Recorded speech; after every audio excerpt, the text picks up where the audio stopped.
전문가 초청 특강에 이렇게 아침 일찍부터 참석해 주신 여러분 정말 감사합니다. 바쁘신데도 불구하고 찾아주신 당원 여러분, 당직자 여러분, 그리고 위원님 여러분 정말 감사합니다. 그동안 아마 일정 강사 때문에 저희가 4주 만에 다시 뵙는 것 같습니다. 날씨가 굉장히 추워졌죠? 이따 끝나시고는 그냥 후딱하고 쉬지 마시고 따끈한 차 한잔 드시면서 여의도 가을을 좀 마음껏 누리시고 가시면 어떤가 싶습니다. 특히 양미강 위원장님 부부 동반하셨는데 좋은 시간 가지시기 바라겠습니다. 약속하지만 지금 장례 식사가 준비되어 있습니다. 편안한 마음으로 드시고 그 다음에 이제 특강을 이어가도록 하겠습니다. 마음 편하게 맛있게 즐겨주시면 감사하겠습니다. 문재인 정부 국민연금 개혁 방안에 대한 검토라는 주제로 강연을 청해드리도록 하겠습니다. 참석해 주신 분들께서 자리 정도를 좀 해주시면 감사하겠습니다. 안녕하십니까. 저는 이번 조천 특강의 사회를 맡은 민주평화당 정책위원회 수석부의장 장동수위원입니다.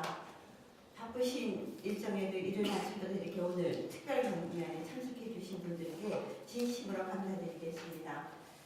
오늘 주제는 문재인 정부 국민연금 개혁 방안에 대한 검토입니다. 잠시 후에 우리 양예진 교수님께서 말씀을 하시겠지만 다들 아시다시피 국민연금 제도는 1988년부터 시작이 되었습니다. 사업장 가입자 이외에 농어촌, 도시지역 자영자에게 적용 범위를 확대해서 2017년 12월 기준으로 아마 약 한 2182만 명이 가입되어 있는 걸로 알고 있습니다. 국민연금 수급자는 지난 5월 기준으로 약 447만 명에 달하고 있고요. 그동안 가입자가 납부한 연금 보험료와 운영 수익으로 조성된 국민연금기금도 시가 기준으로 한 622조 원에 이르는 등 국민의 노후 생활 보장에 중추적인 역할을 수행하고 있습니다. 하지만 지난 8월에 국민연금재정추계위원회는 국민연금기금이 2041년 1778조 원으로 정점을 찍은 뒤에는 점차 소진돼서 2057년에는 완전히 고갈될 것으로 추계를 했습니다. 5년 전에 3차 재정추계 당시에는 2060년으로 계산했던 기금 소진 시기가 그러니까 한 3년여 정도 당겨진 것이죠. 연금 고갈 속도가 이제 너무 빠르기 때문에 정부는 국민연금제도 특별위원회를 통해서 현행보다 어떤 식으로든지 더 내고 덜 받는 구조로 바꿔야 하지 않나 하는 의중을 내비쳤었습니다. 당시 국민연금의 발전을 위해서 두 가지 제안을 제시를 했는데 하나는 국민연금 급여 수준을 결정하는 소득 대체율을 올리되 보험료 인상은 최소화하는 것이었고요. 다른 하나는 국민연금의 현 급여 수준은 유지를 하면서 보험료를 장기적으로 올리는 것이었습니다. 단지 위원회의 의견이었지만 이에 대한 여론을 좀 몇 가지 말씀드리고자 합니다. 주식 투자에서 손실만 보고 기금을 정부가 마음대로 사용해서 기금이 고갈된다. 또 기금이 없어지니 보험료를 올리고 연금액을 낮추고 지급 연령도 높이려고 한다. 내 노후는 내가 알아서 할 테니까 내 돈 돌려주고 국민연금 폐지하라. 이런 여러 가지 의견이 있었습니다. 그러니까 이렇게 후폭풍이 매우 컸었던 거죠. 국민연금 보험료 및 소득 대체율 조정에 대한 정부 방안이 담길 국민연금 종합운영계획이 11월 말 국회에 제출될 것으로 보입니다.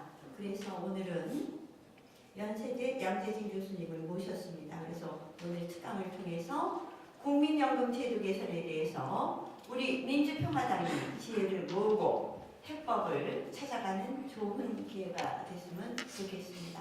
먼저 국민의례가 있겠습니다. 모두 일어서서 정면의 서기를 향해 주시기 바랍니다. 국회에 대하여 바로 이하 의례를 생략하겠습니다. 모두 자리에 앉아주시기 바랍니다. 오늘 모임에 참석해 주신 분들의 소개는 양해해 주신다면 강연의 효율적 요즘을 위해서 생략하도록 하겠습니다. 이 초청 강연의 주최자인 천정배 연구원장님의 간단한 인사말을 듣고 바로 특강을 시작하도록 하겠습니다. 천정배 연구원장님의 인사말 듣도록 하겠습니다. 한 2분 정도 드리겠습니다. 예, 2분도 필요 없습니다. 네. 우선 아침 일찍 이렇게 이 자리를 찾아주신 우리 당원동 여러분께 깊은 감사의 말씀을 드립니다. 이 국정감사가 끝나고 조금 전부 다 소진했는지 오늘 생각만큼 많은 분들이 모이셨습니다. 특별히 이 국민연금에 관한 최고의 고수라고 할 수 있는 우리 양대진 연세대 교수님을 모셨습니다. 그 취재본에서는 이미 우리 장병수 의원님이 말씀을 많이 하셨기 때문에 제가 이하 동문입니다. 우리 민주평화당이 국민연금 문제, 우리 국민의 노후에 결정적인 영향을 미칠 국민연금 문제에 관해서 가장 합리적이고 바람직한 입장을 잘 모을 수 있도록 오늘 아주 생산적인 강연이 될 것으로 기대합니다. 모두 끝까지 경청해 주시고 또 교수님 말씀 끝난 다음에는 또 활발한 토론, 또 질의 응답을 할 수 있게 협력해 주시면 감사하겠습니다. 고맙습니다. 네, 그럼 오늘 특강을 시작하도록 하겠습니다. 벌써 한 10여분이 소비됐기 때문에 주어진 시간이 많지는 않고요. 우리 양대진 교수님께서 40분 정도 말씀해 주시고 나머지 한 1, 20분은 질의응답 시간을 갖도록 하겠습니다. 우리 큰 박수로 양대진 교수님을 모시겠습니다. 양대진 교수님은 현재 연세대학교 행정학과 교수로 계시면서요. 한국행정학회 연구위원으로 학회와 언론 등에서 관련 글들을 아주 활발하게 발표하고 계시는 분입니다. 다시 한번 큰 박수로 양대진 교수님을 모시도록 하겠습니다.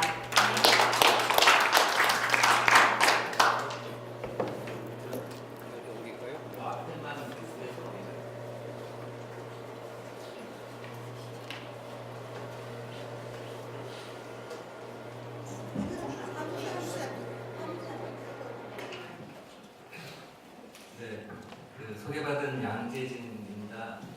먼저 이른 아침에 주요 국가 현안을 함께 논의하기 위해서 많은 또 의원님들도 그리고 국회에 계신 분들과 함께 얘기 나누게 돼서 국내 사람 입장으로서 안도감이 된다고 할까요? 아침 일찍부터 국장을 챙기시는구나 해서 안도감이 됩니다. 그래서 감사드리고요. 짧은 시간이지만 최대한 핵심만 얘기하면서 우리나라 노동보장제도의 중심 국민연금을 앞으로 어떻게 가져가야 될까 얘기를 나누도록 하겠습니다. 앞에 첫 슬라이드 보시면은 제가 이걸 왜 내놨냐면 국민연금만이 노후소득보장제도가 아니다라는 것을 보여주고요. 물론 국민연금이 중추입니다만 한번 다시 환기하기 위해서 이렇게 내놨습니다. 국민연금이 물론 중추입니다만 그 밑에는 기초연금이라는 또 다른 연금제도가 있고요.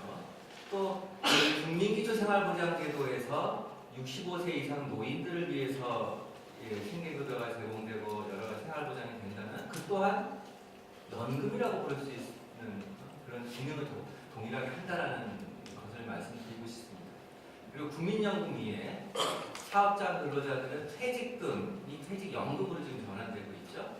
그것 또한 연금 역할을 하는 것이 있고 그 옆에 또 이제 개인 그 위에는 또 개인연금이라고 해서 국가에서 조세 혜택을 주면서 걷어야 될 세금을 걷지 않으면서 또 이렇게 활성화시키려고 노력하는 개인연금이라는 것도 있습니다. 그래서 이 굉장히 여러 가지 측면에서 노후생활보장제도를 한다는 것이고 그것이 의미하는 바는 첫째, 국민이 혹은 국가 입장에서 전체적으로 부담해야 되는 노후소득보장에 들어가는 비용이라는 게 단지 국민연금만 있는 게 아니라 퇴직연금의 사용자 부담금, 기초생활보장제도에서 돈이 들어가면 그것 또한 기초연금에 들어가는 돈 모든 걸 합쳐서 이게 연금 소위 말하는 넓은 의미에서 노인들 생계를 위한 연금에 들어가는 비용이 굉장히 다양하게 많겠구나라는 것, 총 비용이라는 관점에서 접근해야 된다는 것이고요. 또 마찬가지로 받는 거 입장도 기초연금도 더 해야 되고 국민연금도 더 해야 되고 퇴직금하고 퇴직연금도 더 해야 되고 해서 거기다 또 개인연금도 더 해야 되고 하는 쪽에서 급여라는 것도 총 급여라는 관점에서 생각을 해야지 국민연금만 달랑 이거 갖고 돈 받고는 안 돼요. 요거를 좀 환기시키를 먼저 시켜드리도록 하겠습니다. 그다음에 이제 오늘의 중요한 주제인 국민연금, 교수과정의 중심 국민연금의 중요한 특성들 몇 가지를 좀 말씀드리겠습니다. 첫 번째, 소득 비례 연금입니다. 많이 낸 사람은 많이 받게 되어 있죠. 그런 의미에서 소득 비례 연금인데 소득 비례가 100%가 아니라 소득 비례 부분은 한 50% 정도만 해당되고 나머지는 평균 가입자의 소득에 연동되어 있습니다. 급여가. 그게 무슨 말이냐면 내가 평균 가입자보다 소득이 낮은 사람이면 내 연금액이 평균 가입자의 소득에 근거해서 연금이 오기 때문에 더 많이 받고 내가 평균 가입자보다 소득이 높은 사람이면 내 소득에 의거해서 받아야 되는데 50%만 그렇게 받고 나머지 50%는 나보다 낮은 평균에 근거해서 받기 때문에 연금액이 상대적으로 적어지는 거예요. 그래서 소위 말하는 수익비라고 나중에 보여드리겠습니다만 수익비라는 개념에서 보면 내가 낸 거 대비 받는다는 개념으로 보면 저소득자들은 4배, 5배 이렇게 받게 가게 되고요. 고소득자들은 1.4배 현재는 그 정도만 받게 되죠. 그래서 그 안에서 소득세분이 있는데 이게 국제적으로는 굉장히 이례적입니다. 국제적으로 아니 사회보장이니까 당연히 그래야 되지 그래야 될 수도 있는데요. 그건 기초연금에서 하죠. 국민적 생활보장제도에서 하죠. 저소득자들에 대해서 국가에서 세금으로 해주는 부분. 재분배나 기초보장은 그 밑에 다른 연금들이 하지 이 중추인 사회보험 형식에서 국민연금에서 하는 나라는 거의 없습니다. 우리나라 신기하게 우리나라 미국, 일본만 그래요. 복지 안 한다는 나라들이 그러고 스웨덴, 독일 다 소득비례입니다. 100% 소득비례입니다. 과거 공무원연금처럼. 과거 공무원연금 그랬어요. 우리나라. 이번에 2016년 개혁되기 전에. 그런 것처럼 그 이유는 중산층들을 국민연금의 지지자로 끌어들이기 위해서예요. 그렇지 않으면 민간연금하고 자꾸 비교할 겁니다. 민간연금에서 소득제분배 기능이 없으니까 중산층 입장에서는 민간연금이 나오는 거예요. 거기에 소득제분배 기능을 넣어버리면 내가 낸 것보다 적게 받는 게 되는 순간 왜 내가 왜 이걸 삼성생명에다가 더 받는데 왜 국가가 강제하냐고 이런 저항이 일어나서 그런 거는 세금으로 보험료가 아닌 세금으로 해서 하는 거고 이 보험료로 하는 거는 소득비례로 하는 게 정상이에요. 근데 우리 왜 그랬냐? 이 도입될 당시에 기초연금도 없었고 국민생활보장제도라는 것도 없었던 시절 아닙니까? 그렇기 때문에 이거를 거기다 소득세금계는 넣어가지고 했는데 지금 입장에서는 다른 제도들이 기초를 담당하는 다른 제도들이 있는 상황에서는 이 부분에 대한 소득세금계 문제에 대해서 한번 다시 생각해 볼 필요가 있다. 그런 건 좀 말씀드리고 넘어가겠습니다. 국민연금에 지금 평균 가입기간 이 표로 이렇게 제시가 되어 있는데요. 되게 짧죠. 그 이유는 당연합니다. 시작된 지 얼마 안 돼서 아까 우리 말씀해 주셨지만 시작된 지가 88년에 시작됐으니까 지금 한 30년 됐죠. 네, 그 다음에 도시지역으로 확장된 건 99년이니까 지금 20년 채 조금 안 됐죠. 그런데 국민연금은 40년 가입했을 때 풀로 받게 되어 있습니다. 다른 나라도 마찬가지예요. 그 노동시장에 있는 뭐 40년, 뭐 45년까지 얘기하는 나라도 있고요. 그런 정도로 길게 가입돼야지 이제 풀로 받는데 가입 기간이 짧을 수밖에 없으니까 현재는 짧을 수밖에 없으니까 지금 나중에 얘기했지만 급여액도 낮을 수밖에 없는 상황이고 이 부분들은 가입 기간이 길어지면 길어질수록 자연스럽게 해소가 될 수 있습니다. 단지 그걸 기다리기까지 한지 지금 요 현 세대 노인들 가입 기간이 짧을 수밖에 없고 자기 잘못이 아니라 짧을 수밖에 없고 또 가입하려고 했더니 예를 들어 99년에 도시지역 자영업자를 해서 확대돼서 가입하려고 했더니 이미 내가 60세가 됐다거나 이런 분들이 현재까지 남아있기 때문에 이분 이분 천세 노인들에 대해서 뭔가 조금 더 특단의 어떤 대책이 필요하죠. 그러나 이 특단의 대책이 마치 미래까지 계속 가게 해서는 안 되는. 미래에는 국민연금이 소수되면 연금에게 많아질 테니까. 그래서 이런 부분들을 좀 고려하면 해야 되는 그런 시사점을 주는 얘기를 할 수 있겠습니다. 현재 가입돼 있으신 분 아까 말씀해 주셨듯이 대부분 사업자 가입자이고 현소득의 9% 정도 된다.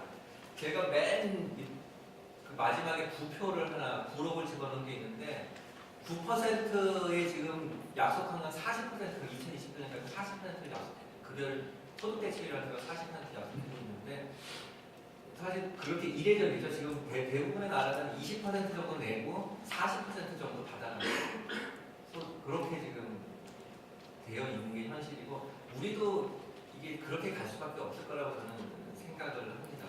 어디서 돈을 땅에서 판에 돈 한다서 떨어지는가 아니면은 그 방법밖에 없죠. 만약에 9%에서 40%를 유지하겠다 그러면 나머지 차액은 다른 세금에서 와야 되겠죠. 세금이나 보험이나 똑같이 국가 부담이기 때문에 그런 상황은 좀 봐야 될 것 같습니다. 단지 제가 여기서 하나 더 말씀드리고 싶은 건 소득 상한이 월 468만 원이다라고 했는데 저희 그 공무원이나 사학연금 같은 게 800만 원 이상이 되죠. 또 왜 소득 상한을 작게 해놨으니까 상한 보험료를 걷는 그 월급의 상한이 468만 원이니까 거기서 9%거든요.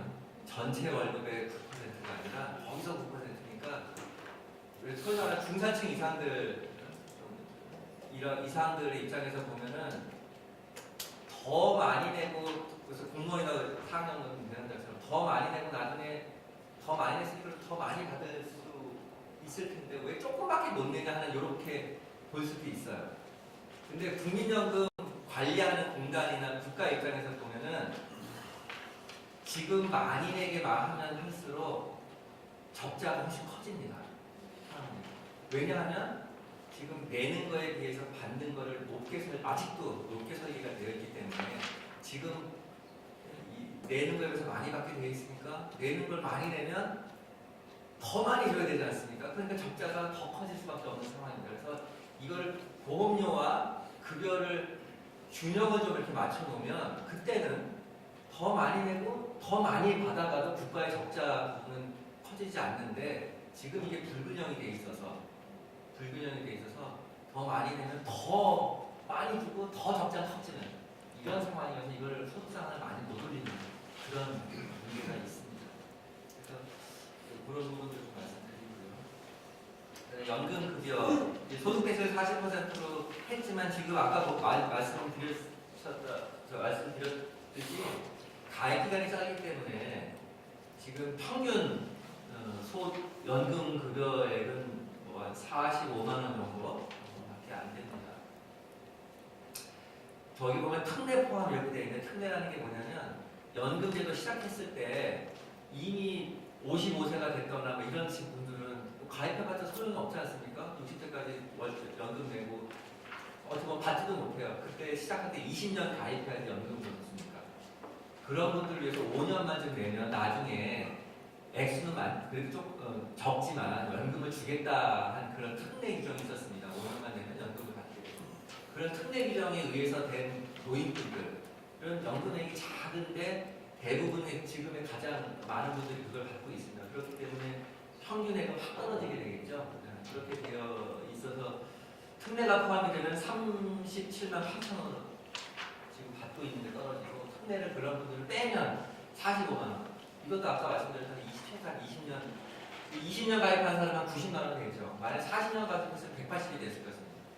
그런 식으로 가입이 짧은 것 이런 것이 지금 현재 문제를 낳고 있고 따라서 현 세대 노인들에 대한 대책이 좀 필요하고 그것이 꼭 끝에까지 장기적으로 갈 필요는 없다라는 걸 다시 한번 말씀드립니다.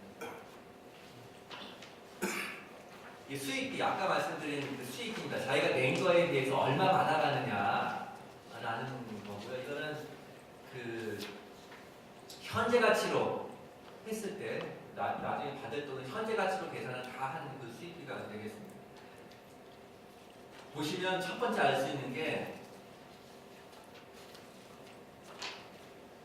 소득이 468만 원까지 아까 뺀다고 했잖아요. 보험료를. 그거인 최고 소득을 최고로 떼가는 사람, 그러니까 최고 소득자들, 우리나라 최고 소득자들은 내는 거에 비해서 뭐 40년을 이후에 받는 게 낸 거에 비해서 40년 뒤에 받는 게 1.4배가 됩니다. 그러니까 이자가 한 40% 붙었다고 생각하면 돼요. 40년 동안에. 이것도 사실 낮은 거지만 어쨌든 간에 그렇게 되어 있는데 소득이 30만 원, 월 30만 원밖에 안 되는 최저로 지금 카운트 되신 분들의 경우에는 수익비가 4.6, 낸 거에 4.6배를 받아요. 즉 아까 말씀드린 대로 소득재분배 기능이 들어있어서 그래요. 그런데 소득재분배 기능이 들어있다면 생각해 보시면 사실은 저쪽 468만 원이나 뭐 300만 원 이렇게 되는 분들의 소득 대체 수익비는 1 이하로 확 떨어져야 됩니다. 그렇죠? 일이 낸 거에 그냥 받는 건데 자기가 소득재분배에 들어갔다는 의미는 내가 낸 것보다 적게 받아야 되는 거 아니에요. 그렇죠? 물론 여기 이제 뭐 이자율이 조금 들어가 국민연금 뭐 기금 운용에서 이자가 들어간다고 하긴 어쨌든 간에 그런 개념이 있겠습니다만 어쨌든 간에 1 이하로 떨어져야 돼요. 중간 이상 사람들은 1 이하로 떨어져야 되는데 떨어지진 않아요. 그쪽도 조금 더 받고 저소득자들은 막 몇 배 받고 이렇게 되어 있습니다. 이유는 후세대가 지금 말씀드렸듯이 후세대가 에서부터 땡겨서 받았기 때문에 자기가 낸 거에 비해서 지금 많이 받게 설계가 되어 있다고 그랬죠. 그래서 후세대로부터 소득 이전이 되는 거죠. 자기가 낸 건 얼마 안 되고 많이 받게 되어 있으니까 아무리 지금 같은 세대 내 소득재분배를 넣어놨어도 후세대로부터 받는 게 많아서 최고소득자는 또한 1.4배를 받게 되어 있다는 겁니다. 만약에 보험료를 올리게 되면 어떤 현상이 나타나느냐? 보험료를 올리게 되면 지금 세대가 보험료를 더 내게 되면 후세대가 부담해야 될 보험료 부담이 줄어들겠죠. 지금 일이 되니까. 그렇게 되면 저 수익비가 보험료를 많이 내면 낼수록 수익비가 더 바뀌게 됩니다. 어떻게? 후세대가에서 걷는 것이 적어지는 상황이 되니까 그런데 지금 세대가 많이 내게 되면 고소득자의 수익비는 떨어지겠죠. 그래서 1 이하로 만약에 지금 요번에 나안이 되는 이런 거를 우리가 이제 보험료를 올리는 상황이 되게 되면 최고소득자의 수익비는 1 이하로 떨어지는 게 나옵니다. 이해되시겠죠? 그래서 이 보험료를 올리냐 마냐가 수익비에 영향을 주는데 세대 내 재분배에 당연히 영향을 주고 후세대가 재분배에 영향을 주는 것들이 여하고 이렇게 동방적으로 작용을 한다라는 것을 말씀드리겠습니다. 나중에 이거는 다시 한번 얘기할게요. 자 이제 어쨌든 현 상황이 이제 그런데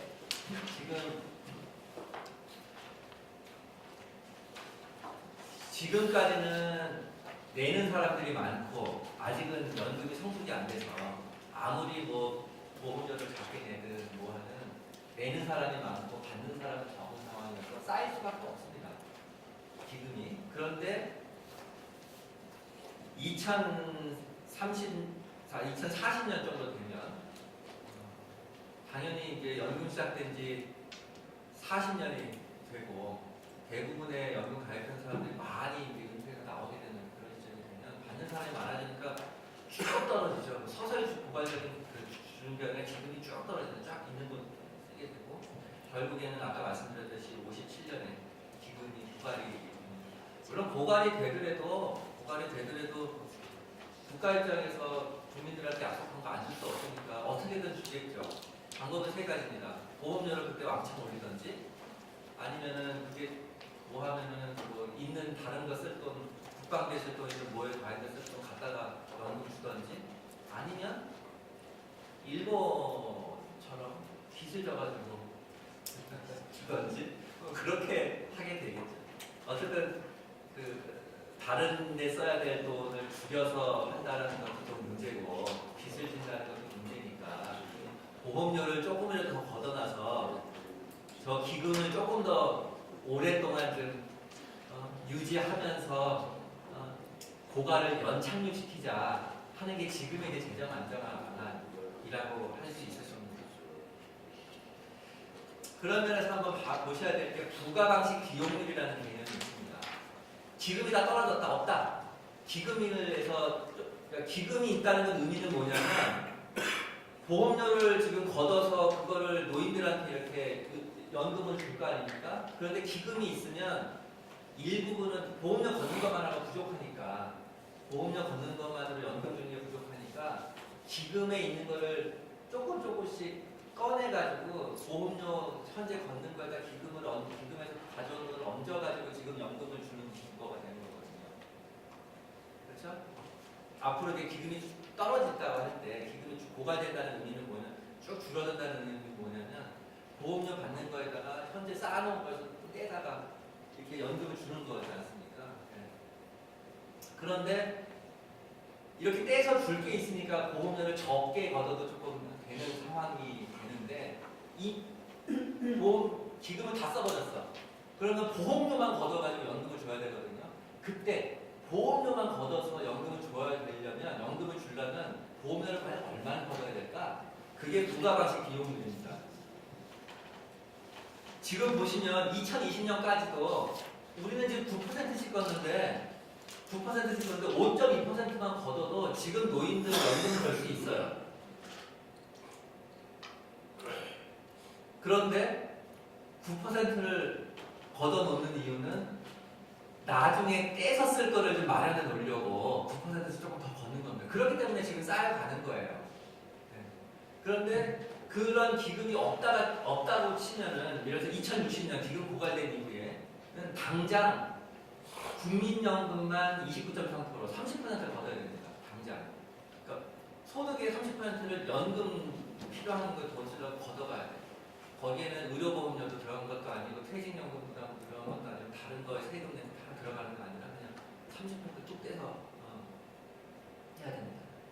노령화가 되고 계속 연금 수령자는 더 많아지고 그런 상황이 되니까 2088년에는 40% 가까이 출산율이 현재 1.0으로 유지된다. 지금 1.0 밑으로 떨어진다고 하는데 어쨌든 간에 그렇게 된 경우 30.7% 국민연금만 이런 상황이 됩니다.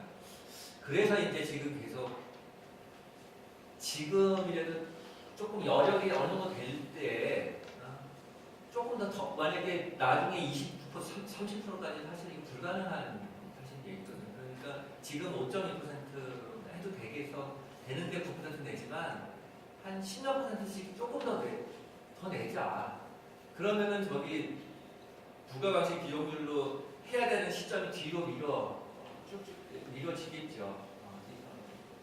미뤄지면서 있는 기금으로 조금씩 버틸 수 있는 후세대들이 오랫동안 그렇게 갈 거니까 그렇게 해도 어쨌든 조금 더 이 최악의 경우를 좀 미뤄가자라는 게 이제 지금의 이제 방안이 되겠습니까? 지금 죽고 나면 난 모르겠다 할 수 있겠지만 후세대를 생각해서 지금 조금 이제 내놓자 그런 말이 되겠습니다. 자, 그래서 이제 두 가지 안이 이런 현실 속에서 두 가지 안이 나왔습니다. 이번에 추계위원회에서 제도 개혁안으로 소위 말하는 가안과 나안입니다. 가안의 얘기는 지금 소득대체율을 45% 인상하자. 무슨 말이냐면 2028년까지 소득대체율이 40%로 떨어지게 되어 있습니다. 근데 현재는 45%고 매년 0.5%씩 떨어뜨려가지고 2028년에 40%로 떨어지게 되어 있는데 그걸 중지하고 그렇게 하기로 한 2007년 개혁안을 이제 없던 걸로 하고 45%로 좀 멈추자. 대신에 소득대체율, 즉 급여율을 떨어뜨리지 않게 되면 급여가 많아질 거 아닙니까? 그러면 재정소요가 더 커질 거 아닙니까? 그 재정소요가 커지는 부분에 한해서 일단 2% 보험료를 올리자. 그러니까 지금 그 안은 뭐냐면 여기서 이제 기금이 이렇게 고갈되고 하니까 보험료를 더 올리던지 뭐 해서 기금을 이렇게 좀 해가지고 이렇게 해서 떨어뜨리자고 하면 그 그 생각은 아니고요. 이거랑 아무 상관없이 급여율을 올리게 되니까 이 기금 소진이 빨라져서 이렇게 될 거 아닙니까? 그러니까 2%를 올려가지고 더 빨라지는 건 막고 이 정도 그냥 하자. 재정한다고 하는 건 아닌 거예요. 급여율을 올려서 더 빨리 떨어질 기금을 더 빨리 떨어지지 않을 정도만 하자라는 게 이런 가안입니다. 대신에 일단은 2% 이렇게 올리고서 그 다음에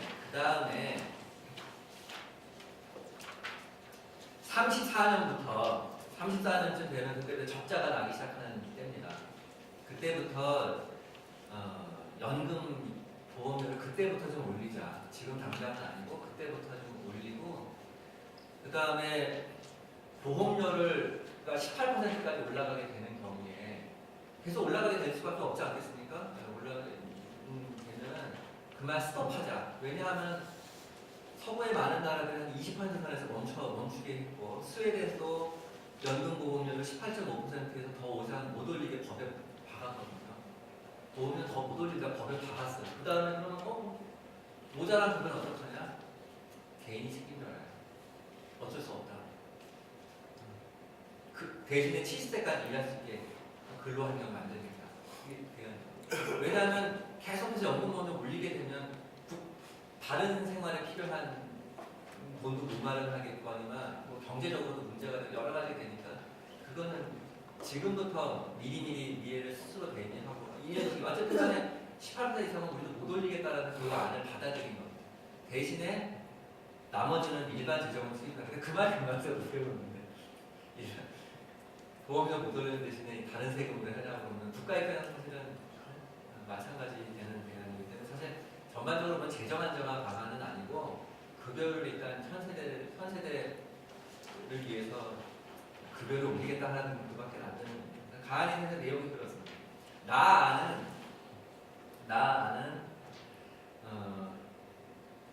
2007년에 법이 개정된 그대로 소득 대체율을 조금씩 낮춰가는 것을 그대로 유지하자. 그렇게 함에도 불구하고 지금 재정 예산을 보니까 이게 기금 고갈이 빨라지고 등등의 문제가 있으니 조금씩이라도 연금 보험료를 올리자라는 겁니다. 그래서 2029년까지 13.5%로 단계적으로 조금씩 올리자라는 겁니다. 그 이후에 13.5%까지 올린 이후에 그것도 아마 모자랄 겁니다. 당연히 모자랄 겁니다. 아까 말씀드렸듯이 20% 정도는 돼야 40%를 맞춰주는 게 유럽 다른 복지국가들의 현실이거든요. 거기까지 못 올리고 대신에 그러면 또 그때 가서 또 5년마다 계산하니까 이제 또 다른 얘기가 나오긴 하겠습니다. 여기서 나안의 제시는 보험료율 인상이라는 게 계속 쉽지 않을 것 같다. 왜냐하면 퇴직연금 부담금이라는 게 또 8.33%씩 있고요. 또 기초연금 부분에서 지금 보험료로 따지면 4%짜리 가 있기 때문에 그걸 총 합치면 20몇 %를 지금 노후소득 보장에 쏟아붓고 있기 때문에 13.5%까지 올렸더라도 국민연금 보험료를 그 이상 또 올린다고 해서 총 부담이 되니까 다른 방법에서 가는 것이 보자. 수급 연령을 그때 34년 이후에 나중에 얘기입니다. 2030년 이후에 수급 연령을 조금 더 올리자. 65세인데 조금씩 해가지고 67세까지 올리자. 그러면은 국가 입장에서는 65세부터 줘야 되고 67세부터 줘야 되니까 돈을 아낄 수 있겠죠. 그만큼 보험료를 절감할 수 있겠죠. 뭐 이런 것들. 그 다음에 이제 기대연령 계수.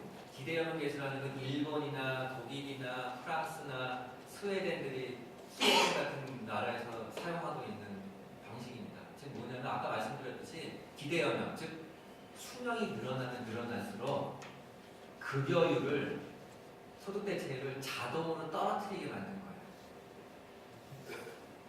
수명이 늘어나면 늘어날수록 급여율을 법 개정 필요 없이 논란 필요 없이 자동으로 떨어지게 해놓은 겁니다.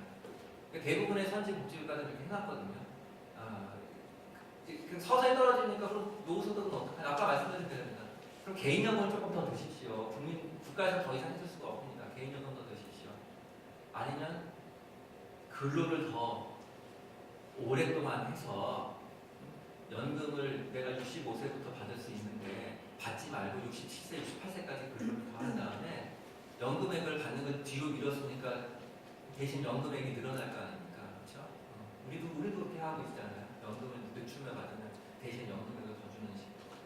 그 나라도 그렇게 하고 있으니까 그런 식으로 해서 좀 알아서 좀 하십시오. 지금은 더 이상 어떻게 해드릴 수가 없어요. 이런 상황입니다.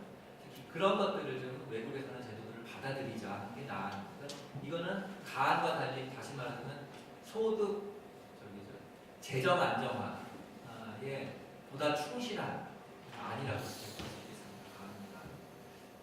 그래서 이제 이 국민연금 제도 개선위원회에서 이번에 보면은 이렇게 정치적인 공학을 보면 문재인 정부가 들어서지 않았으면 가안은 탄생할 수 없었을 거예요. 그러니까는 이제 정부 복지를 뭐 늘리고 현재에 집중하고 미래를 별로 생각하지 않는 그런 위원들을 많이 집어넣어가지고 이거를 만들어내고 이쪽으로 좀 많이 가려고 한다고 합니다. 그러나 이제 재정 추계위원회가 하는 본연의 입장은 재정 안정화를 위해서 어떤 제도를 어떻게 해야 되느냐라는 그런 문제였고 그 부분에 충실한 건 아니라고 저는 그렇게 봅니다. 가안과 나안의 내용을 그렇다는 거. 이건 금방 말씀드렸고 한 가지만 추가로 말씀드리면 나안은 2007년 연금 개혁의 합의 즉 후세대 부담 완화를 위해서 국민연금의 재정 안정화 개혁을 하고 현세대 노인을 위해서는 기초연금이라는 것을 도입을 해서 미래 재정 안정화만 생각하다 보면은 하는 걸 하는 게 아니라 기초연금을 이때 2007년에 도입했거든요. 기초노령연금이라는 이름으로 현세대 노인에 대해서는 국민연금 수급권이 없는 노인들을 위해서는 기초연금을 당장 좀 도입하자라는 그 안에 존중하는 재정 안정화. 그러니까 국민연금은 미래 재정 안정화 쪽으로 하고 기초연금에는 조금씩 인상을 해서 현세대 노인 문제를 해결하자. 현세대 노인 문제가 어느 정도 충분하지는 못하지만 이분들이 이제 돌아가시면서 해결이 되면 그때는 국민연금이 어느 정도 재정 안정화 기반하에서 성숙돼 있을 테니까 그 부분은 그때 그 문제를 그렇게 해결이 되지 않겠느냐는 이제 그때 합의안이었고 이 부분에 충실한 게 나아니고 가안은 새로운 생각이죠. 국민연금보다 올리고 재정 안정화는 나중에 어떻게 해봐라 이런 식의 안입니다.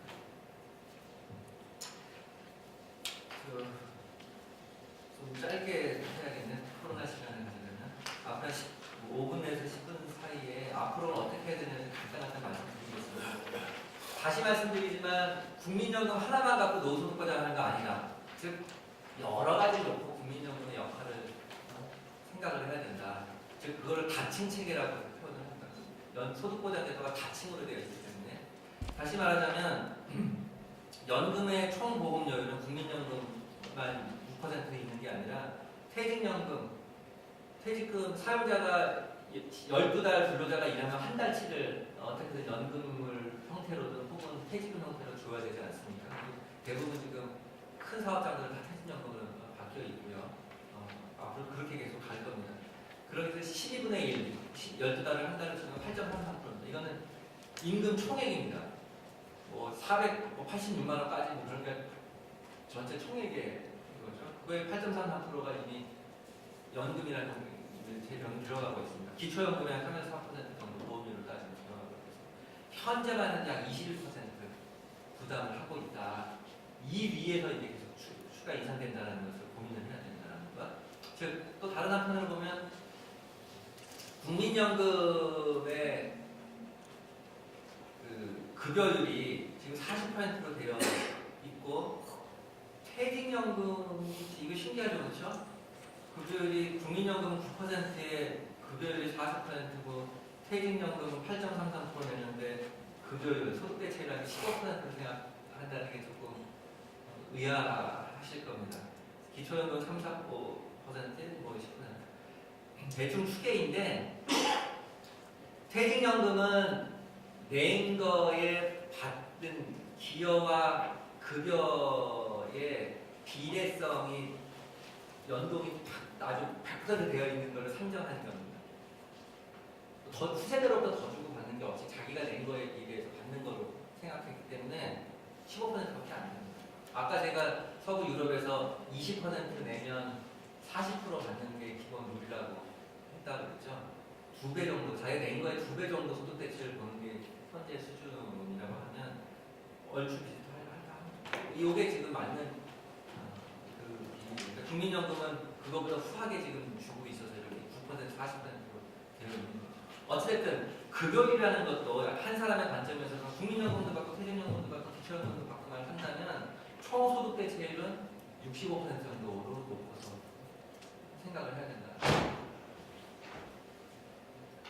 그래서 국민연금 하나만 볼 것이 아니라 다른 걸 통째로 봐야 된다는 거고, 자, 이 얘기가 하는 말은 뭐냐면 현재 제가 이렇게 표현을 했습니다만 퇴직연금 부분은 사실은 제대로 된 연금 역할을 못하고 있는 게 현실입니다.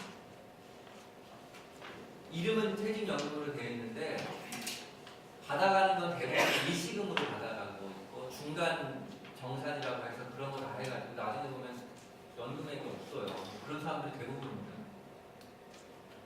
만약에 이 부분을 연금 역할을 제대로 하게 한다면 국민연금이 부담이 좀 덜어질 수가 있어요. 퇴직연금이 제 역할을 한다면 국민연금의 부담이 좀 덜어질 수가 있습니다. 그런 서로가 이렇게 도와줄 수 있는 그런 닫힌 책이니까 통으로 봤을 때는 그런 거를 시사를 하겠습니다. 그리고 아까도 계속 말씀드렸지만 지금 연금을 더 많이 줘야 된다. 뒷골이밖에 안 되는 연금인데 이걸 더 줘야 된다. 지금 노인들의 빈곤율이 OECD에서 제일 높은데 연금 더 줘야 된다라고 막 하는데 그건 현세대 노인들이 문제이고 조금 지나가게 되면 연금 국민연금액이 올라가게 되고 퇴직연금도 좀 정상화해서 연금액으로 제대로 만들면 또 연금액이 올라갈 겁니다. 따라서 지금 노인들의 문제는 기초소득보장제도나 기초연금 문제로서 좀 해결을 하는 거에 집중을 하고 이 문제가 계속 갈 거라고 해가지고 기초연금도 무조건 올려갖고 끝까지 뭐 가야 된다거나 국민연금 지금 문제니까 국민연금 확 올려갖고 지금부터 좀 많이 주자라든가 이런 거는 조금 너무 단편적인 생각이다. 현세대 노인과 후세대 노인의 소득보장 효과가 좀 다르게 나타나고 있으니까 이 부분을 좀 감안해가지고 해야 된다. 후세대 노인들은 아마도 국민연금이 증가되기 때문에 국민연금 좋은 게 많을 거고 퇴직연금도 어떻게든 정상화시키면 퇴직연금에서 오는 것도 있을 거고 과거보다 맞벌이를 하기 때문에 과거에는 내가 버는 퇴직연금, 내가 버는 가장이 버는 국민연금 가지고 부부가 같이 살아야 되는 상황이었다면 지금은 각자가 퇴직연금도 받고 어떻게 보면 각자가 국민연금도 받는 그런 상황이기 때문에 후세대 노인들의 생활 여건은 구조적으로는 지금 현세 노인보다 훨씬 낫다. 그걸 감안하고 제도 개혁을 해야 된다는 말씀드립니다. 자, 아까 앞으로는 어떻게 되느냐? 국민연금의 소득 대체를 올리는 가안 그거는 현실성이 좀 없어요. 미래를 생각한다면은 아니라고 생각을 합니다. 그래서 국민연금의 국민연금의 재정 안정화 방안을 장기적으로 본다면 이를 가능할 수밖에 없다라는 거고요. 만약 가안이 의미가 있으려면 가안이 즉 국민연금의 소득 대체를 높이는 가안이 의미가 있으려면 그것 때문에 추가되는 부담들이 있지 않습니까? 추가되는 지금부터 혹은 후세대가 추가적으로 부담해야 될 부분들이 있는데 그래서 그 부분은 다른 연금 제도나 다른 노후소득 보장 제도에 들어가는 비용을 국민연금이 흡수한다는 그래서 총 비용이라는 개념에서 봤을 때는 똔똔으로 만든다면 그건 의미가 있을 수 있다고 봅니다. 즉 다시 말하면 저는 퇴직연금으로 들어가는 즉 퇴직연금은 사적연금이거든요.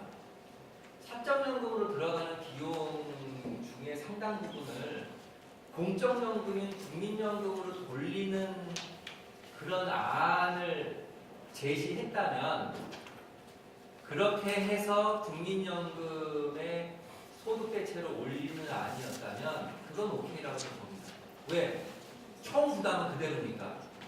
그런데 사적연금으로 갈 돈을 공적연금으로 끌어와서 국민연금의 소득 대체를 올렸으니까 국민 입장에서 보면 사적연금보다 공적연금이 나았거든요. 그런 거라면 국민연금 가안도 괜찮다. 그러나 국민연금 가안은 사적연금인 퇴직연금이나 다른 거 그대로 그냥 주고 비용부담 그대로 주고 추가로 국민연금에 또 돈을 내자. 그런데 그 추가로 내는 것이 상당 부분 후세대 부담을 다 경과시키는 상황이기 때문에 이거는 미래를 생각했을 때 옳지 않은 아니라고 생각합니다. 그래서 이제 재정 안정화 개혁인 나안 필요하다고 보고요. 자, 그런데 나안으로 그냥 갔을 때 또 제기되는 문제는 국민연금 40년 가입해서 40% 준다는 거. 유럽은 40년 가입하고 40% 준다고 하지만 우리는 40년 가입이 사실 불가능한 거 아니야. 유럽 애들이야 뭐 고등학교 졸업하고 취직해서 다니고 뭐 저기 55세가 아니라 60세, 65세 넘어서까지 일하는 사람들이 대부분이고 하니까 정년이라는 것도 사실 없고 올해들 일하고 하니까 40년 가입, 우리는 실질적으로 40년 가입 못하지 않느냐. 그러니까 뭐 40% 값은 안 된다. 조금 더 국민연금이 더 소득 보장률을 높여야 된다.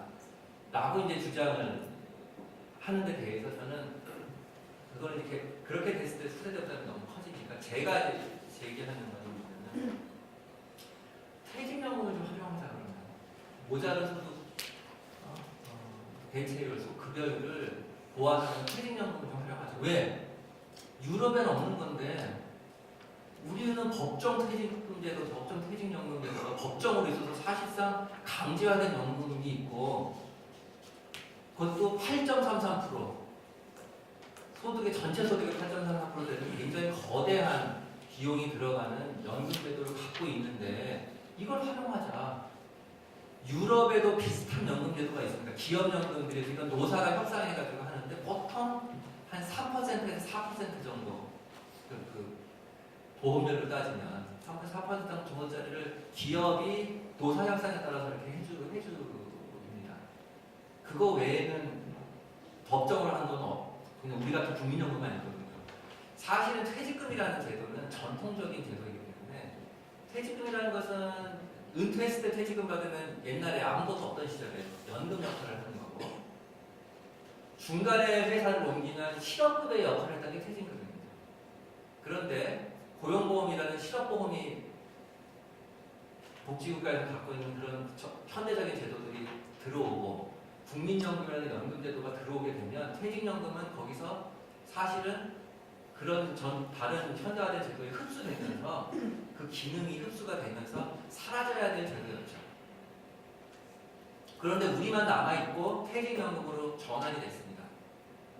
그렇기 때문에 이 부분을 연금처럼 제대로 아까 같이 말씀 중간정산을 하거나 미시고 하는 연금을 어떻게 활용하게 이 자원을 소중한 자원 비용을 그렇게 바꿔버리면 전환하게 되면 국민연금을 굳이 후세대 부담을 더 주면서까지 몸에 오는 걸 할 필요가 없다라는 겁니다. 그리고 그렇게 하려고 했고 사실 했습니다. 언제? 김영삼 정부 때. 김영삼 정부 때 퇴직금을 국민연금으로 서서히 흡수해 갔었습니다. 그걸 퇴직금 전환금제라고 합니다. 어떻게 했냐면 국민연금 보험료를 3%에서 6%로 올렸습니다. 그 다음에 9%를 올렸습니다. 그럴 때 6%를 올렸을 때 그거를 지금 계산으로 하면은 사용자가 3%, 근로자가 3% 내야 되죠. 반값이 내는 거니까. 근데 그때는 어떻게 했냐면 근로자가 2%, 사용자가 2%, 사용자가 부담해야 될 퇴직금에서 2%. 퇴직금 부담은 낮춰주고요. 9% 그래서 실제로 그렇게 돈 걷어서 했어요. 그러다가 9%로 나중에 법에서 9%로 98년에 인상하기로 했었거든요. 그랬을 때는 333으로 하기로 했었습니다. 그런데 김대중 정부 정권이 바뀌면서 한노총에서 반대해가지고 이건 퇴직금은 이거는 이한 임금, 그러니까 못 받은 임금인데 이걸 왜 국민연금에다 집어넣느냐 해서 다시 떼버렸죠. 퇴직금 전환금제가 없어지고 다시 9%갈 때는 4.5, 3.5로 양자 되는 걸로 바뀌었습니다. 만약에 퇴직금 전환금제가 계속 지속이 됐다면 333에서 9% 갔을 거고 국민연금 보험료 12%까지 인상도 좀 빨리 이루어졌을 거라고 봅니다. 20년 동안 보험료 인상이 없었거든요. 빨리 이루어질 수 있다고 봅니다. 어떻게? 444 이렇게 갔겠죠. 그 다음에 15%까지 갈 때도 555 갔을 겁니다. 그러면 사실은 지금 4.5% 내는 건데 5% 내씩 하고 퇴직금에서 가져왔으면 15%짜리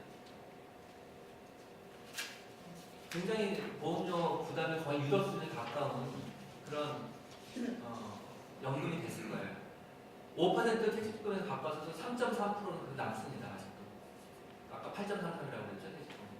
그러면은 15%짜리 국민연금에 3.3%짜리 어떻게 보면 유럽식 기업연금이 있는 그런 구조를 이미 우리가 할 수 있었던 상황이에요. 그런데 어쨌든 간에 그래서 말씀드리고 싶은 거는 퇴직연금이라는 부분을 연금화 좀 하면은 국민연금이 더 지금 보험료를 지금도 모자란 상황에서 더 걷어가지고 국민연금의 소득 대시를 높여줘야 된다라고 하는 논리보다는 이거는 유럽 수준은 그냥 예비 들고 소득 대시를 주는 얘기고 퇴직연금을 좀 어떻게 활용하냐.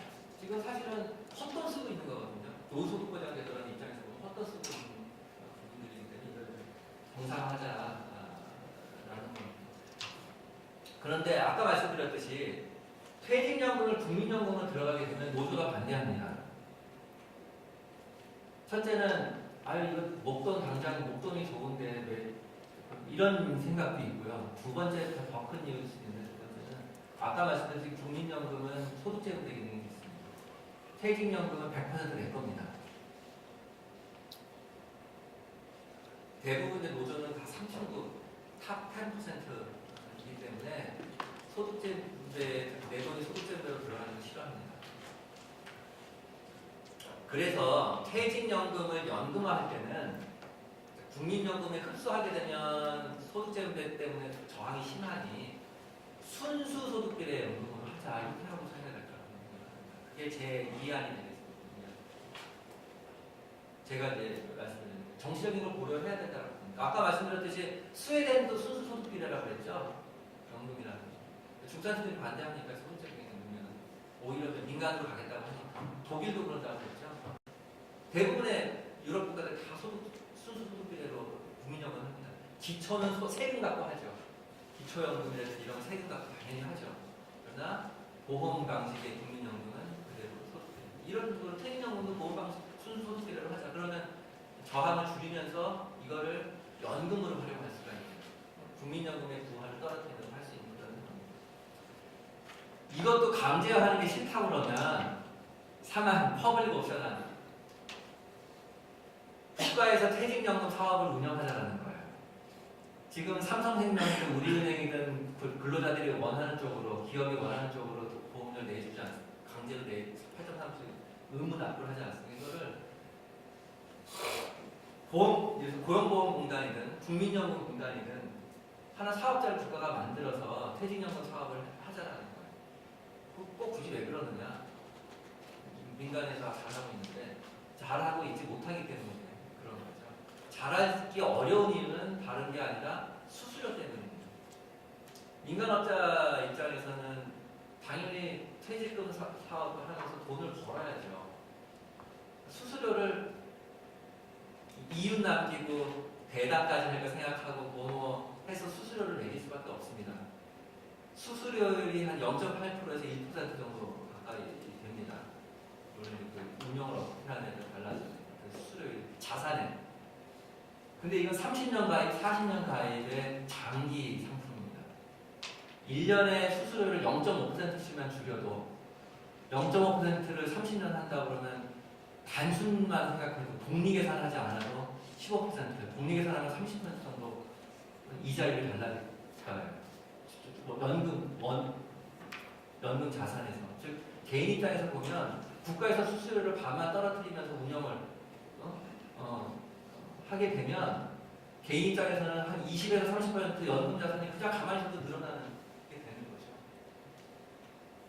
그렇기 때문에 퍼블릭 옵션 식으로 해서 민간하고 경쟁하려면 당연히 민간에다가 국민들이 퇴직연금 법적으로 내야 되는 퇴직연금 보험료를 민간에 가지 않고 퍼블릭 옵션 쪽에 이쪽에다가 국가에서 운영하는 제2의 퇴직연금, 제2의 국민연금에 할 거라고 저는 그렇게 봅니다. 그 다음에 이제 자꾸 길어져요. 한 가지만 더 중요한 점이 한 가지만 말하겠습니다.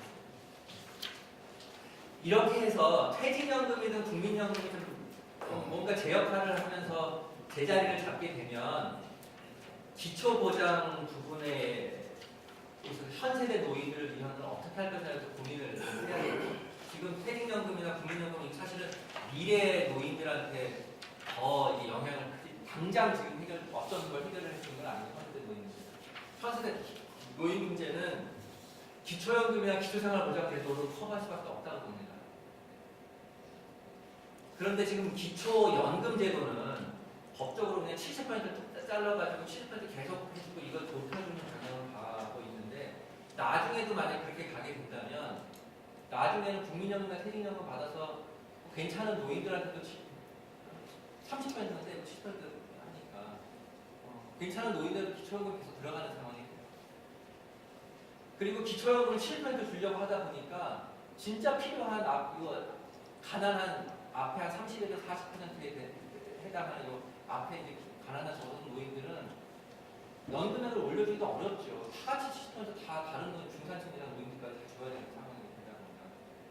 그래서 이거 고집하지 말고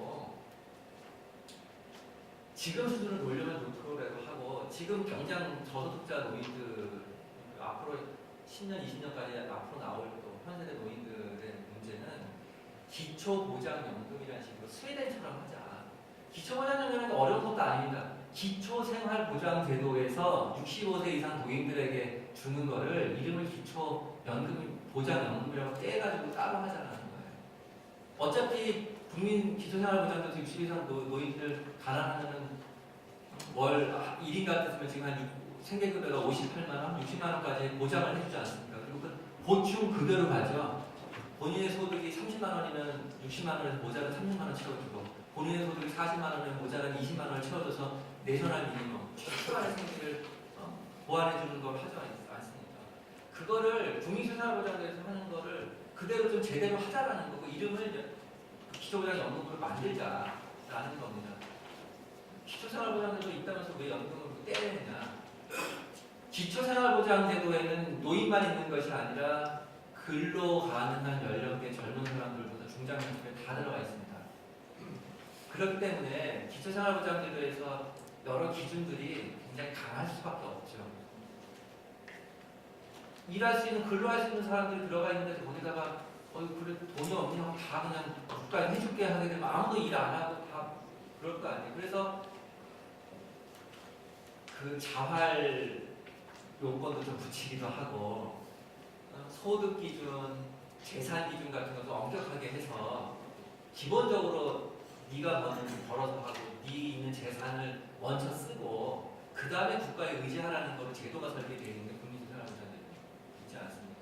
근데 노인은 그런 근로를 할 수 없는 상황인데 그런 비슷한 그런 엄격한 기준에 의해서 적용되기 때문에 받아야 되는데도 못 받아야 되는데 많이 발생하고 있죠. 물론 특례 규정은 더 자산의 특례라면서 완화하려고 하지만 함께 묶여있는 것도 쉽지 않습니다. 그래서 어차피 노인들을 위해서 뭘 해야 된다는 좀 분리에 해설해도 노인을 위한 기초생활보장제도를 하고 자산 기준이나 재산 기준, 소득 이런 기준을 좀 완화해가지고 확실히 좀 근로 가능한 연령대와 다르게 확실하게 완화해가지고 이분들의 소득 보장을 좀 해주자라는 겁니다.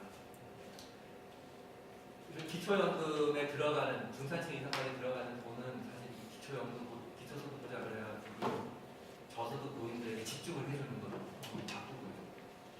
선별주의 아니라고 반대할 거예요. 선별주의 맞습니다. 근데 모든 프로그램을 보편주의할 이유는 없어요. 여기서 선별주의를 타겟해서 하고 국민연금과 퇴직연금 부분이 있으니까 중산층 이상들은 어떻게 보면 이 둘이 만나게 되면 보편주의가 되는 거죠. 그래서 이런 식으로 좀 바꿔야 된다는 걸 말씀드리고, 보충급여형이기 때문에 나중에 국민연금과 퇴직연금이 성숙돼서 연금액이 이쪽에서 좀 많이 나오게 되면 보충급여를 받아야 될 노인의 숫자는 점점 줄어들겠죠. 그래서 국가가 부담해야 될 재정이 점점 줄게 되어 있습니다. 기초보장연금식으로 보충급여 형식으로 하면. 그러나 만약 지금 기초연금 형태를 계속 유지해 가게 되면 국가에서 부담해야 될 연금액이 계속해서 엄청나게 늘어날 수밖에 없을 겁니다. 노인 인구가 계속해서 늘어나는데 그게 70%를 무조건 줘야 되기 때문에. 그렇게 되면 진짜 필요한 노인들에게 갈 재원이 부족할 겁니다. 바꿔야 된다고 생각합니다. 이건 넘어가도록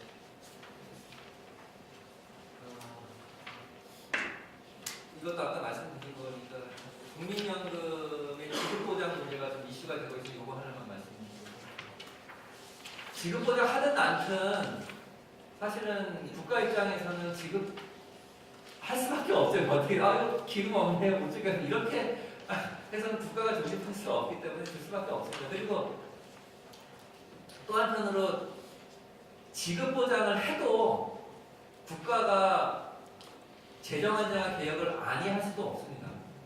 공무원연금에 보면은 거기에는 지급보장 규정이 있죠. 공무원연금에 적자가 나면 국가가 적자 보전한다고 되어 있어도 2016년에 공무원연금 개혁했지 않습니까? 그러니까 법안에 뭐가 박혀있든 간에 어떤 일이 박혀있든 간에 사실은 큰 달라지는 상황은 없습니다. 그런데 이거를 요구한다면 재정 안정화에 대한 정무 책무성을 더 강화하는 것과 동시에 원칙적인 수준에서 국가 지급 보장을 명문화하는 것도 가능하지 않을까. 그러나 단 이 재정 안정화의 정부 책무성을 동시에 좀 강하게 넣으면서 해야 될 거라고 생각합니다. 어차피 해야 될 거 넣는 거죠. 원할 때 많이 원하는 이렇게 저는 생각을 합니다. 기금 운영에 있어서 지금 스튜어디스 코드 정부 들어서 많이 합니다. 국민연금이 개별 회사의 경영 혹은 이사진 구성 문제 등등에 개입하겠다는 거죠. 그런데 지금 정권에 따라서 연기금의 운영이 달라지고 있습니다. 박근혜 정부 때 삼성 그런 것도 얘기가 되고 있는데, 동시에 요번에 국민연금 문재인 정부 들어섰다고 과거 정부가 아니할 노동이사제를 찬양하거나 이런 식의 그거를 보면 정권에 따라서 5년마다 운영의 방침이 바뀌어질 텐데, 그거는 기업하는 입장에서 보면 엄청난 불확실성을, 기업적인 불확실성을 주는 거고 바람직하지 않습니다. 그런 의미에서 스터디 코드를, 그래서 저는 그거 하면 안 된다고 생각합니다. 국가에서 운영하는 기금은 중립성을 지켜야 된다고 생각하고, 시장에 개입하고 싶어도 법으로 해야 될 것이고, 개별 기업에 국가가 법으로 할 때도 개별 기업의 법이 적용되지 않죠. 개별 기업의 정권 임무에 따라서 모든 것이 이루어질 수 있는 가능성을 차단해야 된다. 어떤 나라도 이렇게 하는 경우가 없다. 당연합니다. 국가가 운영하는 기금 가지고 하는 나라 아무 데도 없습니다. 있다라고 하는 거는 어떤 펀드거나 아니면 캘리포니아 주정부 같은, 우리식으로 3.0부는 캘리포니아 주정부, 연방 정부의 국민연금이 아니라 캘리포니아 주정부에서 국민연금 위에다가 아까 기업연금식으로 하는 그거를 운영하는 데 있어서 캘리포니아 주정부가 운영하는 거기서 한다는 거지, 국가에서 운영하는 경우를 이렇게 하는 경우가 없습니다.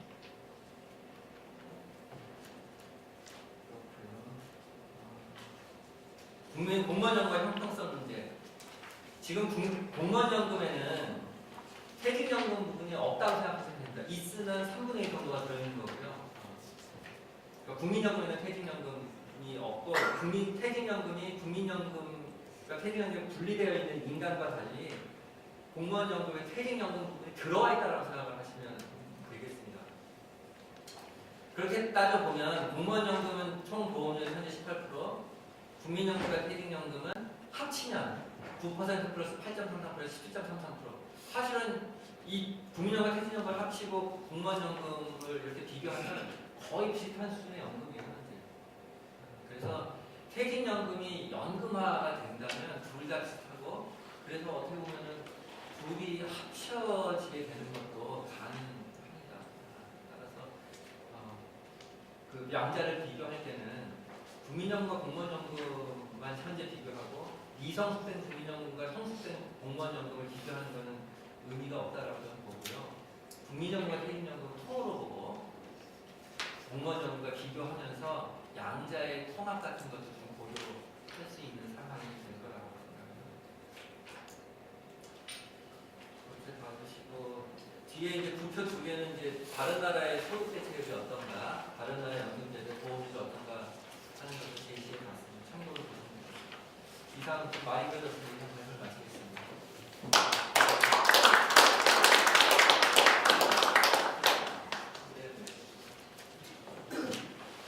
네, 알찬 말씀 감사드립니다. 그러면 바로 이어서 이 자리에 참석해 주신 분들의 질의를 받는 질의응답 시간을 갖도록 하겠습니다. 질의가 있으신 분들께서는 손을 들어서 의사를 표현해 주시고 기탄 없이 질의해 주시기 바라겠습니다. 박주영 의원님.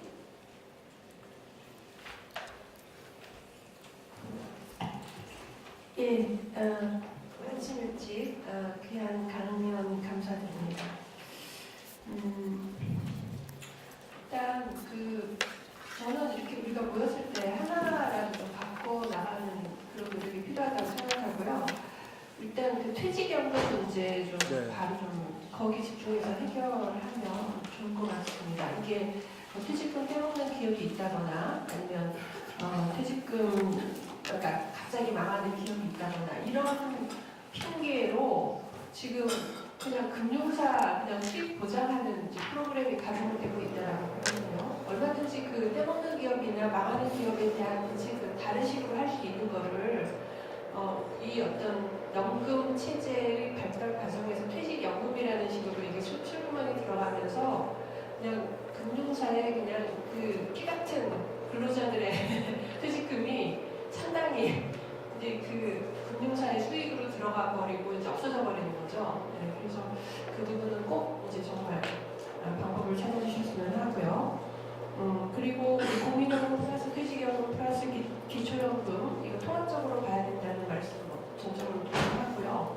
근데 지금 문제는 그러니까 지금 기초연금은 아주 일부고 국민연금 9%, 퇴직연금 8.3% 그리고 그 소득 대체율도 국민연금 40%, 퇴직연금 15%, 기초연금 부분 굉장히 미약하잖아요. 10% 정도 되죠. 네, 따지면 10%고 10%입니다. 그 이제 그 기여율은 3% 이렇게밖에 안 되는 상태에서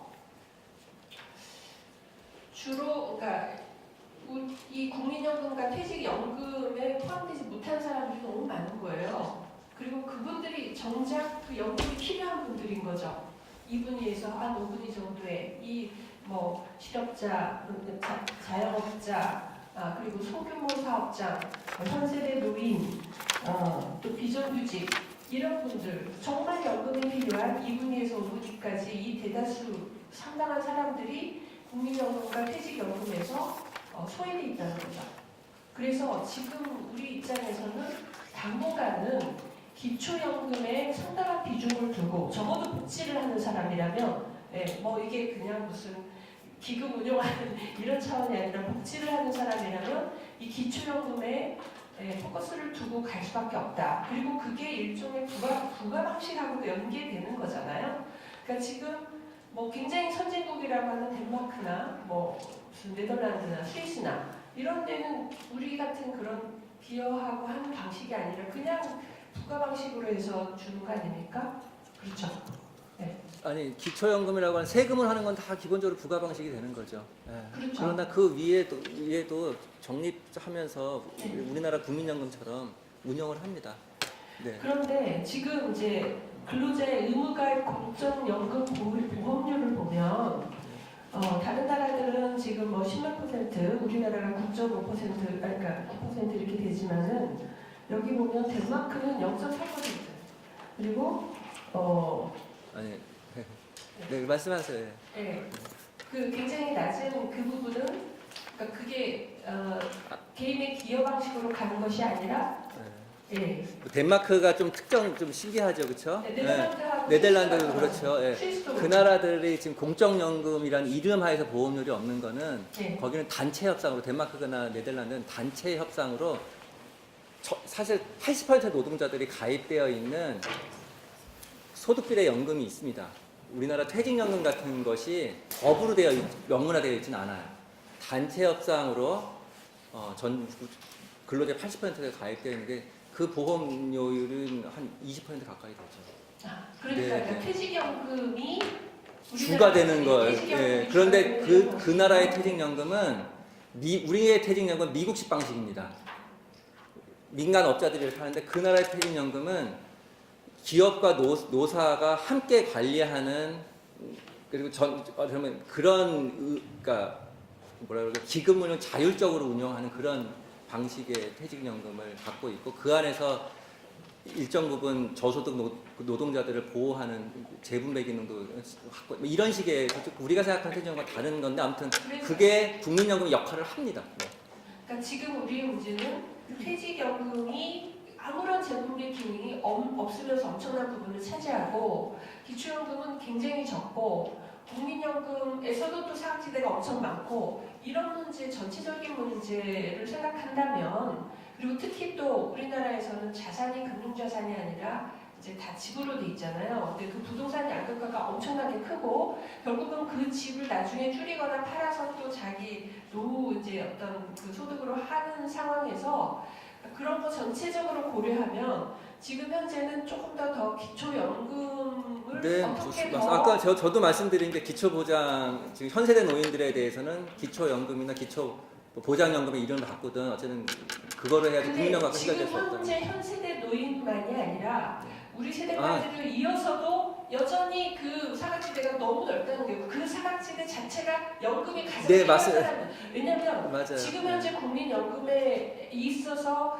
그 소득 재분배 기능을 아무리 높여봐야 그게 예를 들면 5분이 사각지대 사람들이 빠진 데에서 소득제면 그렇죠. 되죠. 네. 5분이 6분이가 9분이 하고 서로 그거를 다투는 것이지 2분위에서 3분위는 네. 아무 관계가 없는 그런 문제라요.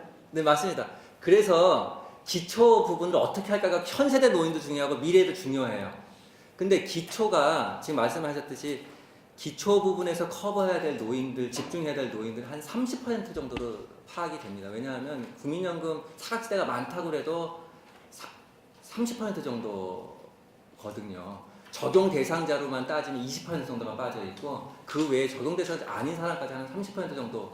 그게 2분에서 4분이 맞아요. 그분들한테 집중해야 되는 상황입니다. 자, 그 집중을 70%를 전체 노인 70%를 주는 기초연금으로 할 것인지 아니면 30%에 집중하는 제가 말씀드린 기초보장연금이라 하든지 뭐 이런 거로 할 것인지 선택이 필요하겠죠. 저는 기초보장연금으로 하는 것이 훨씬 더 재정 대비 효과성이 클 거라고 봅니다. 70%다 커버해 가면서 30%를 위해서 70%까지 다 높여가면서 하자고. 어떻게 현실이 있는데 재정이라는 현실이 있는데 기초연금을 이원하면 되잖아요. 지금 그러니까 저희 그 민주평화당에서 주장하는 게 기초연금을 뭐 70%까지 하는 거를 중간으로 잘라서 반반으로 이렇게 할 수도 있어요. 네. 모든 나라가 보편주의적으로 하면서도 급여 차등화합니다.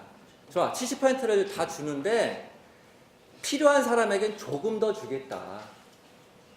그렇게 하면 돼요. 적어도 만약에 이걸 다 없애고 뭐 30%만 이렇게 기초보장연금으로 하겠다고 하면 이렇게 정책으로 부담이 되면 차등을 하면 됩니다. 전체를 뭐 30만 원 전체를 25만 원이 아니라 아래 그러니까 절반 30만 예, 요번에도 뭐 일단 앞에 부분 30만 원 인상을 저소득자 먼저 한다. 그런 식으로 유연하게 가지고 가는 게 필요하다고 봅니다. 되셨습니까? 의원님 끝나셨죠? 다른 또 네네. 네. 뭐 교수님이 말씀하신 내용보다 근본적인 관심이 좀 많아가지고 네. 제가 잠시 찾아봤어요. 정규직 직원이 거의가 한 6,300명, 6,500명? 정규직 직원이요? 네. 정규직만 5,800명이고 1년에 등급이 3,730억이 나가고 운영비가 5,200원이 나가죠. 어느 기업 얘기하시는 건가요? 국민연금 관리. 아, 관리공단. 한 1조 원 정도가 예, 나가는데 예. 그럼 1년에 한 20조 수입을 놓고 봤을 때 거의 5%를 쓰거든요. 그러니까 이게 큰 문제가 아닐까 그런 생각이 듭니다. 어떻게 생각하십니까? 글쎄, 그 자체를 보면 굉장히 큰 돈으로 보이는데요. 제가 한번 퇴직연금하고 운영 비용을 비교해 본 적이 있어요. 그 뭐냐면 국민의 연금 자산, 연금으로 하겠다고 해서 돈을 이렇게 받아가지고 그 자산을 운영을 사람들이 해야 될 거 아닙니까? 운영하는 사람도 있어야 되고 가입자 관리도 해야 되고 등등등등 이렇게 했는데 그 운영 비용을 보면 사적연금은 지금 보통 다 좀 다릅니다만 1% 정도 운영 전체 자산의 1% 정도를 자산 1% 정도를 가지고 월급도 주고 뭐 자기네 이익도 남기고 뭐뭐 해요. 근데 국민연금은 보니까 0.2%인가 아니요 0.2%는 안 됐죠. 굉장히 낮아 한 20분의 1 정도밖에 안 됩니다. 총경금으로 보면 그러니까 무슨 말이냐면 이 기금이 이렇게 많은데 작은 인원으로 그리고 뭐 월급은 뭐 당연히 금융 쪽이니까 월급이 높겠죠. 운영 같은 거 하는 사람들 기준으로 하면 높겠지만 그럼에도 불구하고 여기서 뭐 따로 뭐 특별히 뭐 이윤을 내고 배당을 내고 뭐 월급도 사적보다 더 많이 주는 것도 아니고 이러다 보니까 그래도 훨씬 싸게 운영을 합니다. 그래서 물론 더 절약할 부분이 있긴 하겠지만 그거를 그거를 제가 지금 볼 때는 480조 기금 운영이 있는데 1년에 20조가 들어오는데 1년에 5%를 관리비로 쓴다는 게 제가 볼 때 이해가 좀 안 되죠. 왜냐면 돈은 은행에 있지 개인 갖다 있는 게 아니거든요. 100조가 됐건 1000조가 됐건. 그럼 거기에 비해서 또 지금 그리고 거기에는 또 이제 그 가입자 관리부터 해갖고 하는 또 같은 그 지사들에 다 있는 것도 합친 거기 때문에 물론 이제 경영여우라고 하고는 부분 당연히 있어야 되겠습니다만 지금 그게 큰 문제나 이슈라고 저는 생각은 안 해요. 물론 경영여우라 당연히 공격해야죠. 지금 경영효율화 하는 것이 국민들을 위한 것인데 어떻게 보면 뭐 효율성을 너무 강조했다고 문제 삼는 정부 입장이어서 그런데 박근혜 정부 때도 이익이 5~6%가 나는데 현 정권도 1%가 나나요? 근데 그것도 장기적으로 보셔야 됩니다. 이게 아무래도 주식에다 넣는 부분도 있고 부동산에 넣는 부분도 있고 채권에 넣는 부분도 있고 여러 가지가 있는데 주식시장 이건 변동성이 분명히 있고 장기적인 수익률로 봐야지 1년 단위로 봐서 평가한다는 거는 그거는 쉽지는 않은 것 같아요. 네.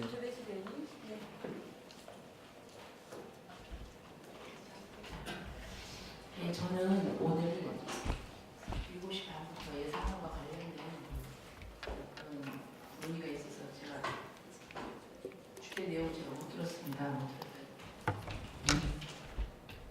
참여하는 데 의의가 있는 것 같아서 아닌데요. 근데 조금 저희 보니까 유감스러운 부분이 좀 있어서요. 이게 뭐 제목이 4 기타 쟁점 검토에 기금 운용과 관련해서 지금 이제 국민연금 기금 운용 문제에 대해서 지금 상당히 좀 여러 가지 이야기가 있는데 우리 교수님께서 전문성 강화를 위해서 서울 이전을 허용해야 된다 이렇게 하셨어요. 근데 민주평화당의 입장을 좀 알고 오신 거지 안정감. 왜냐하면 저는 이제 지역구가 전라북도 익산입니다. 익산이고요. 기금운용본부는 혁신도시에 있는데 맨 처음에 저희들이 역사를 따져보면 사실 LH를 여기 혁신도시에다 이전을 했었어요. 근데 우리가 LH를 뺏겼습니다. 진주로. 그랬더니 뻥 대신 닭이라고 국민연금 이거 공단을 여기다 두겠다는 거예요.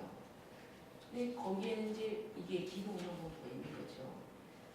그러니까 이제 사람들이 맨 처음에는 별 생각을 안 해서 그래 뭐 그러면 국민은행 외부에서 국민연금을 그쪽으로 이전을 한다 했는데 나중에 알고 보니까 거기서 핵심 중에 핵심은 기금운용본부가 있단 말이에요. 그러니까 그걸 가지고 지금 영남 쪽에서는 기금운용본부만 서울한 무슨 이전한다는 그런 특별법까지도 내려고 하고 지금 그런 상황이거든요. 근데 이게 저희들로서는 우선은 이게 너무 타당성이 없다. 그리고 지금 현재 그 효율성이나 뭐 지금 그 손익 부분에 있어서 과거와 같이 실적이 그렇게 좋지가 않다. 이런 이유를 대는데 그거는 이것은 이전했기 때문에 그런 것이 아니라 다른 요인으로 알고 있거든요. 그래서 저는 이 부분에 있어서는 민주평화당에서는 굉장히 이게 반대 입장이다. 이런 생각을 합니다. 네, 뭐 교수님 답변 전에 제가 그 문제를 조금 우선적으로 해볼까요? 예, 오늘 조 대표님 좀 보여주시면요. 이 문제는 뭐 우리 당의 입장은 명확합니다. 근데 이게 오늘 이 토론의 본질이 아니어서 전체적으로 보면 괜히 이런 이야기가 여기서 오가는 것 자체가 별로 도움이 되는 것 같지 않습니다. 그러니까 우리 양 교수님은 뭐 우리 당의 분이 이런 게 아니고 평소 이제 교수님 자신이 가지고 있는 생각을 오늘 적으셨던 것이고 실제 지금 오늘 강의를 하실 때 별로 이 문제 연구도 안 했어요. 이렇게 오셔서 그럴 것이니까요. 그 문제는 그냥 이렇게 하고 가는 게 좋을 것 같습니다. 어떨까요?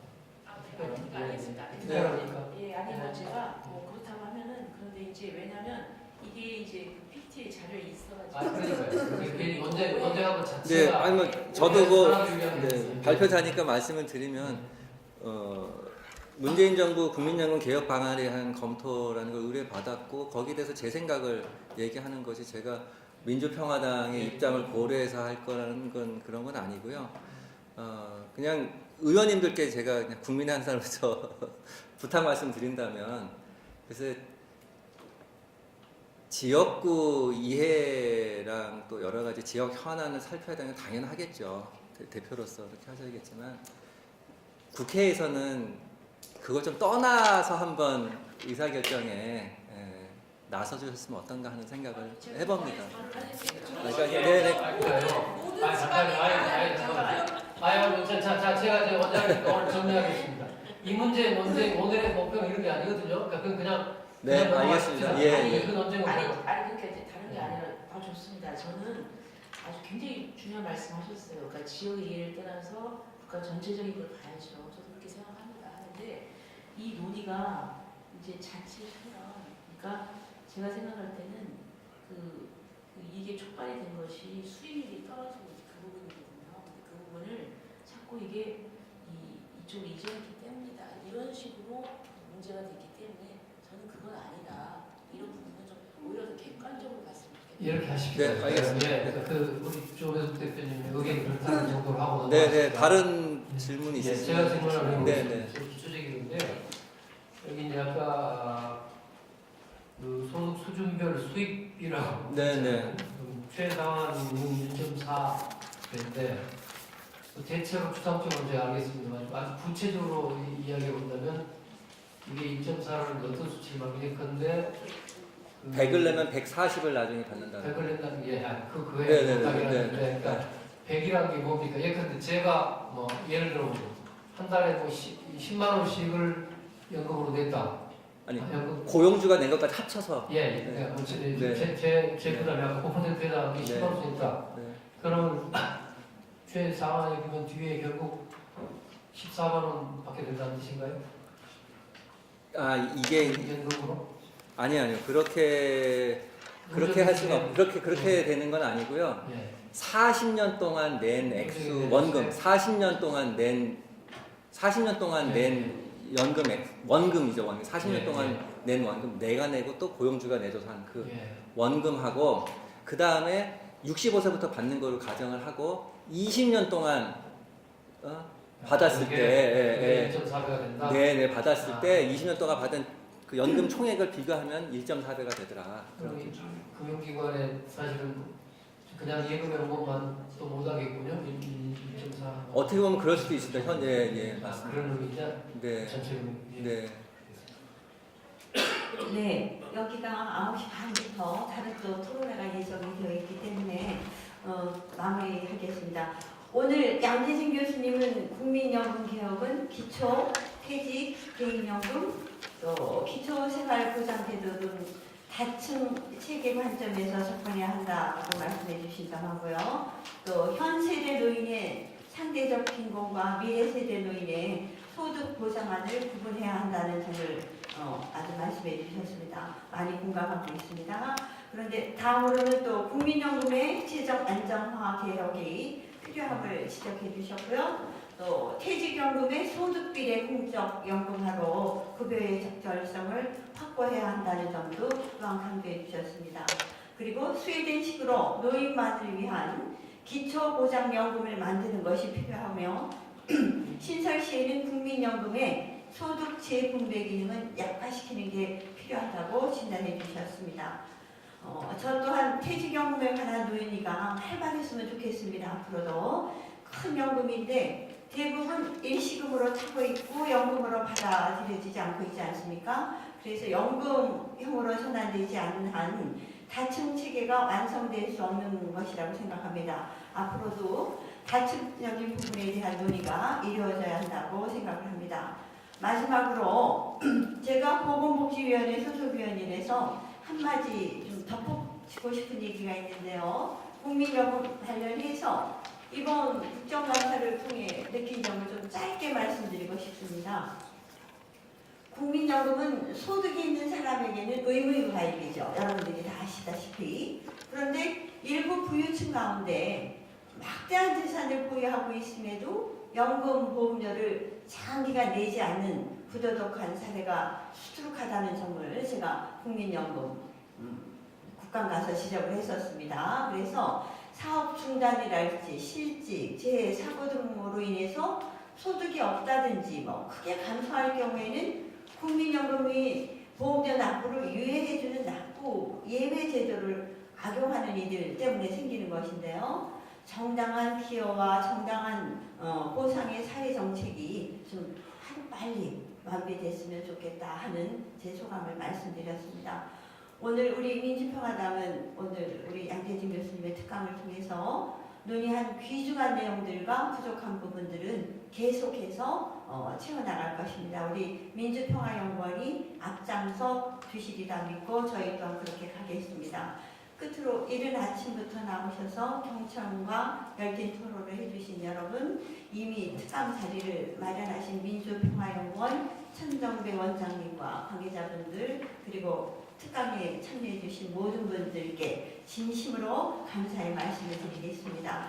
이것으로 오늘 민주평화연구원 제3차 초청 특강을 마치도록 하겠습니다. 여러분 진심으로 감사드립니다.